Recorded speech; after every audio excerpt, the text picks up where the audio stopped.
Welcome to మాలిన్ kitchen. ఈ రోజు అయితే మనం నన్నారి షర్బత్ చేసుకుందామండి. సుకంది కూడా అంటారు. ఈ షర్బత్ ఎండాకాలం చాలా హెల్త్కి మంచిదండి. పిల్లలైనా పెద్దవాళ్ళైనా బాగా చూడండి. ఈ రెసిపీ నచ్చితే మీరు లైక్, షేర్, కామెంట్, సబ్స్క్రైబ్ చేయండి. మర్చిపోకండి. మీ ఫ్రెండ్స్కి షేర్ చేయండి. వీడియో చూడాలంటే నోటిఫికేషన్ ఆన్ చేసుకోండి. ఈ వీడియో అయితే పూర్తిగా చూడండి. వీడియోలో ఎలా చేస్తామో ఈ షర్బత్ అలాగే చేయండి. వావ్, చూడండి ఎంత కలర్ఫుల్గా, ఎంత బాగుందో. చల్లగా కూల్గా ఉంటుంది. బాగా చూసేయండి. Thank you.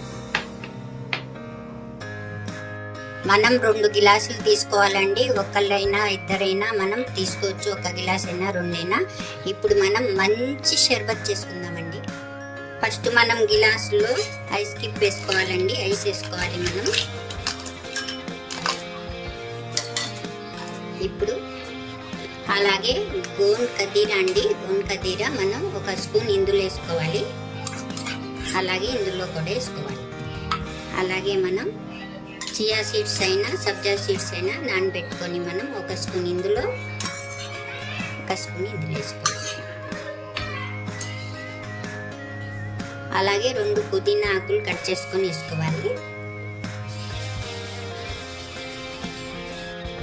అలాగే నిమ్మరసం అండి. నిమ్మరసం కూడా మనం వేసుకోవాలి. 2 స్పూన్లు ఇందులో, 2 స్పూన్లు ఇందులో. ఇలా వేసుకున్నాక ఇప్పుడు మనం ఇందులో చూడండి, షర్బత్ అండి. ఇది నన్నారి షర్బత్ అంటారు, సుకంది కూడా అంటారండి. ఇది తాగడం వల్ల ఒంటికి చాలా మంచిదండి. ఎండాకాలంలో అయినా ఎప్పుడైనా మనం తాగొచ్చండి. అండి ఏర్లు తెచ్చుకొని శుభ్రం చేసుకొని మనం కాంచి మనం ఇలాగ షర్బత్ చేసుకొని షీషాల్లో పెట్టుకుంటే ఎప్పుడైనా మనం షర్బత్ చేసుకోవచ్చు. ఇది చూడండి మనం ఇందులో వేసుకోవాలి. ఇప్పుడు ఇందులో అండి మనం ఇందులో నీళ్ళైనా వేసుకోవచ్చు, లేకుంటే మన ఇష్టం సోడా అయినా వేసుకోవచ్చండి. మనకు చాలా చాలా కూల్గా బాగుంటుందండి. అంతే అండి. ఇలా వేసుకొని మనం బాగా ఇలా కలిపేసుకోవాలండి. చూసారా, రెడీ అయిపోయింది.